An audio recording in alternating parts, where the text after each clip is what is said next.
The email comes at 11:47 on a Thursday night. You're sitting on the couch in an apartment you've been meaning to upgrade for 2 years, the kind of place where the overhead light has been out since March, and you keep forgetting to buy a new bulb. Your phone buzzes. You glance at it, and then you sit forward. The subject line reads, "Offer of employment revised." You open it. You scroll past the formalities, past the benefit summary, past the vacation policy, and you find the number. $250,000, base, annual, plus bonus eligibility. You read it 3 times, not because you don't understand it, because you want to experience the understanding. You want to feel every single syllable of that number. $250,000 a year to show up, to do the thing you're already good at, to be exactly the person you've spent the last decade becoming. You close the email. You open it again. It's still there. You text your best friend a single word, "Bro." They respond in 8 seconds. "Tell me." You type the number. You stare at it in the text box for 11 seconds before you hit send, because sending it makes it real. And real, after this long, feels almost violent in the best possible way. This is not modest money. This is not "we can finally stop worrying" money. This is a different category of number entirely.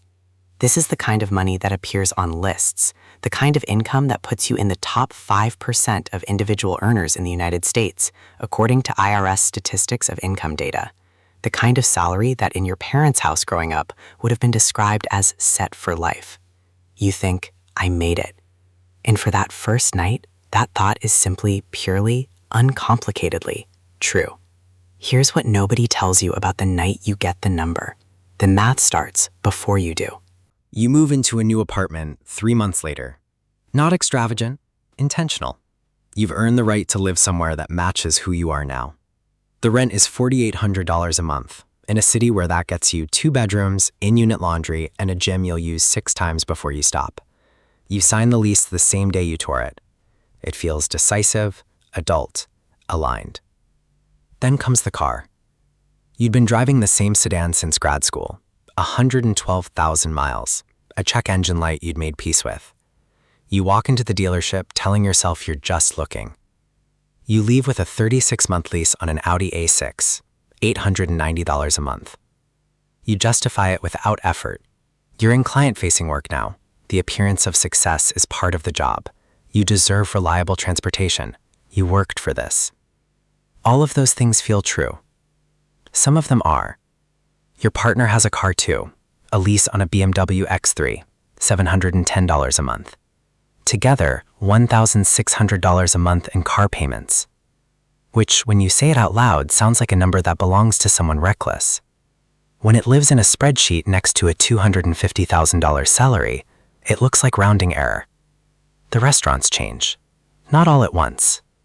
But you stop looking at the right side of the menu first. You add a wine subscription.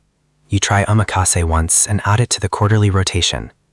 Dinner for 2 is $300, which feels special, then normal, then expected. The first time you go somewhere cheaper, your partner asks if everything's okay. The wardrobe follows. 1 good suit becomes 3. The shoes become a category. You start saying investment piece about things that depreciate the moment you walk out of the store. None of this feels like excess. That's the specific insidious thing about lifestyle inflation at this income level.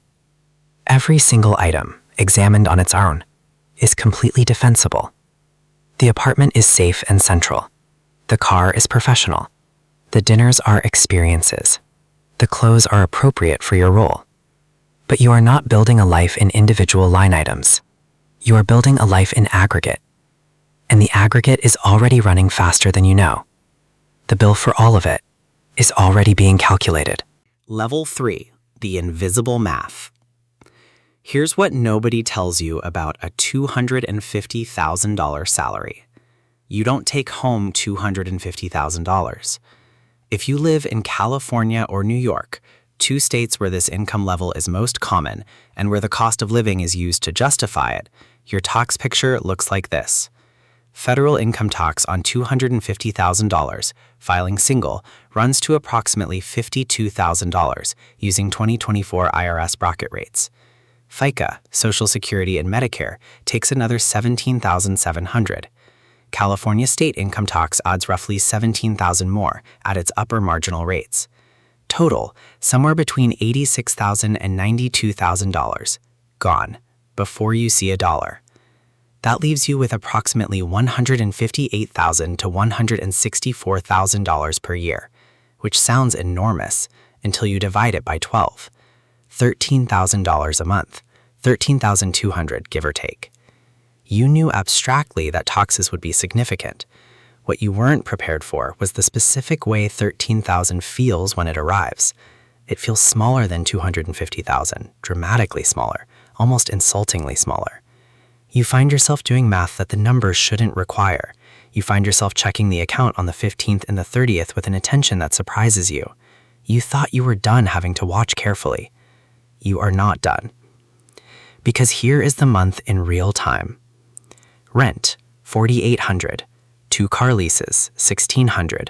Car insurance for both, $420. Groceries, $900.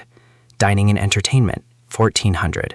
Gym, subscriptions, streaming, software, $380. Student loan payment, $640. Weekend travel, which happens every 6 weeks and has replaced vacations in how you think about time off, averages out to $700 a month. Clothing, grooming, dry cleaning, $400. Utilities and phone, $280. That's $11,520.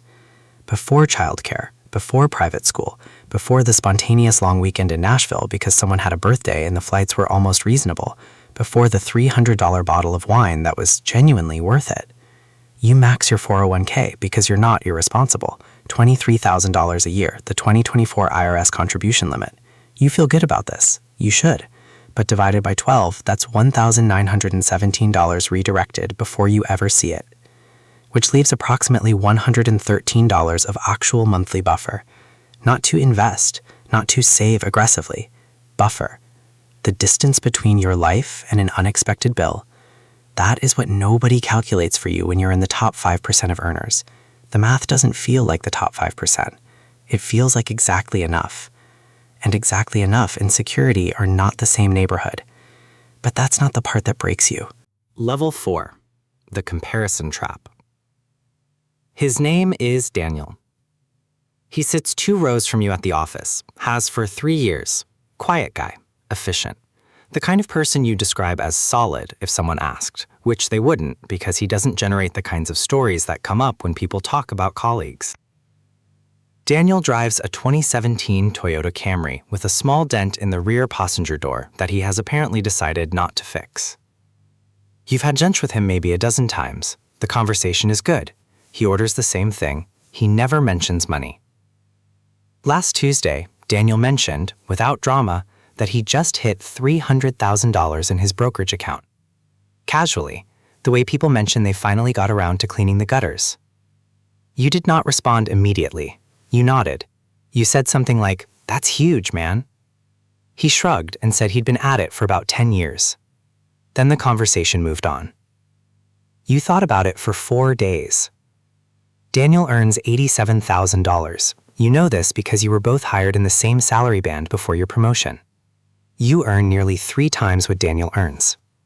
And Daniel, in a non-retirement, fully liquid account, has $300,000. You have $31,000 in a brokerage account you opened with good intentions and contribute to sporadically. You do the math Tuesday night, the math you've been rescheduling. Daniel invested approximately $1,500 a month over 10 years. At the S&P 500's historical average return of roughly 10% annually, that math tracks almost exactly.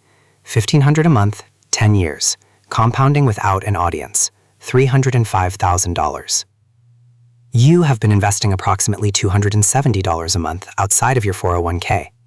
Not because you couldn't invest more, because there is always something. The trip, the dinner, the leather jacket that was genuinely on sale. The version of a financial life that, from the outside, looked like prosperity. Here's what nobody tells you about the comparison trap at this income level. It is not about Daniel. Daniel isn't the point. The point is that somewhere along the way, without anyone explaining it to you, your income became the ceiling of your ambition instead of the foundation of it. You started spending to the level of what you made, and the level of what you made that feel like enough, like arriving, like the destination. Daniel's Camry is still in the parking lot. That dent is not getting fixed. And somewhere in an account that nobody can see from the outside, his net worth is quietly pointed at a horizon yours is not. That's not the part that breaks you. The part that breaks you comes when you open everything at once.